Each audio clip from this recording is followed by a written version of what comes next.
जी नमस्ते प्रणाम। हम आप हैं आप सबके भाई विकास सिंह रुआ सब देख रहे हैं भोजपुरिया एक्सप्रेस। जी तो आप सबको बता दें कि एक पवन सिंह जी गाना आयल बा छठ गीत जो उनकी कल ही रिलीज होकर रहे, लेकिन कुछ टेक्निकल इशू के चलते कल रिलीज ना हो पाई, जो ना रिलीज भइल बा। उ गीत सूर्यदेव जो DRJ फिल्म से रिलीज भइल बा, जिसमें साथ में निभावले बड़ी खुशबू जैन जी। जो उनकी गाना कुछ देर बाद यानी कि अभी 9 घंटा में 12 लाख पार कर गई बा, जौन कि 5 घंटा के बाद वो गाना 2 नंबर पर यूट्यूब पर ट्रेंड करताटे। तो ये सब जौन पवन सिंह जी कहल बाटे कि पावर यही चालू होला, ये खत्म होला, तो ये सब चीज़ दिख रहा बाटे।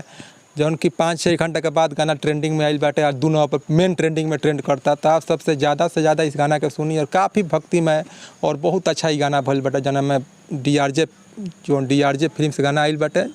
आप सब सुनी और प्यार दी। इतना बढ़िया गाना, इतना सुंदर गाना है, काफ़ी बड़ा बजट के भी गाना बाटे।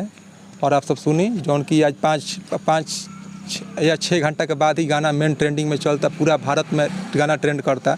तो आप सबसे विशेष निवेदन बा कि गाना के सुनी और प्यार दी।